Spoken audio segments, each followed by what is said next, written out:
M'attention surtout à expliquer comment les intrigues ont été jouées, comment.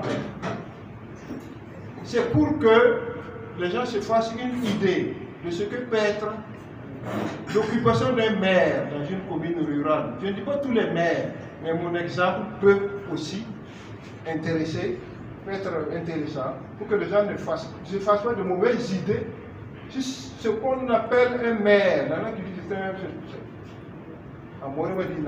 Il n'y a rien de naval là-dedans. Les gens pourraient en tirer un quelconque bénéfice, j'en serais heureux. Mais sachez que tout ce que j'ai dit, tout ce que j'ai dit dans ce livre, ce sont des faits réels. Et la difficulté du point de vue littéraire, c'est quoi? Je raconte des choses qui sont vraies. On appelle le livre la nouvelle. La nouvelle laisse une place de fiction. Comment respecter les caractéristiques de la nouvelle quand on raconte des faits réels? La fiction, je ne dis pas qu'elle disparaît, mais elle n'a pas tout à fait sa place.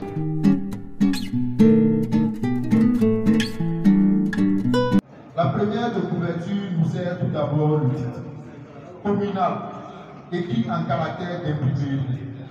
Il est écrit au pluriel et sa couleur graphique est le noir. Elle n'est pas noire de jet, mais noire ébène. À la suite du titre, le sous-titre se dévoile.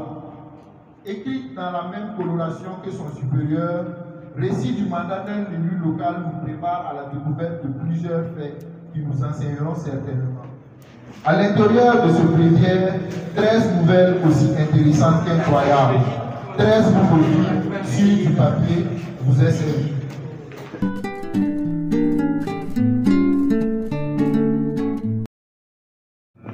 Ce livre n'est pas seulement le récit d'un mandat, il est un témoignage vivant sur ce que signifie servir à l'échelle locale, là où les attentes sont immenses, les ressources limitées, mais la proximité avec les citoyens totale.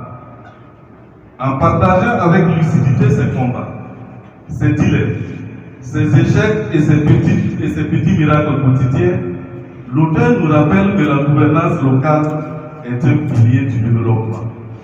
Il ne s'agit pas de simple administration, mais bien d'engagement, de dialogue, d'écoute et bien souvent dans des conditions qui relèvent de l'exploit.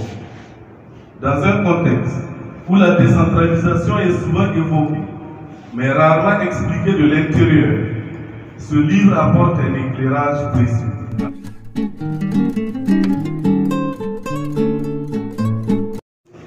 Alors que j'étais gouverneur de la région de Yadega et lui-même, j'ai pu apprécier la qualité de la gouvernance qu'il conduisait. Je me souviens en effet que la commune de Sénégal a décroché le second prix national au concours pour l'excellence dans la gouvernance locale au Togo. Mais pas pour un que les élus locaux donnent témoignage par écrit de leur expérience. Pour tout dire, j'avais la conviction qu'une production intellectuelle de ce maire ne pouvait pas manquer d'intérêt pour les acteurs de la gouvernance locale et pour la postérité. Dans la première partie du livre, l'auteur décrit comment il s'est battu pour asseoir une institution municipale stable afin de lever les défis.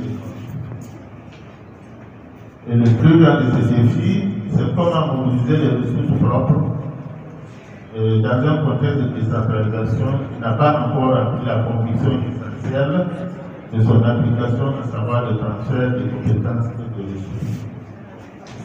Dans la seconde partie, ce sont des questions sociétales qui sont analysées.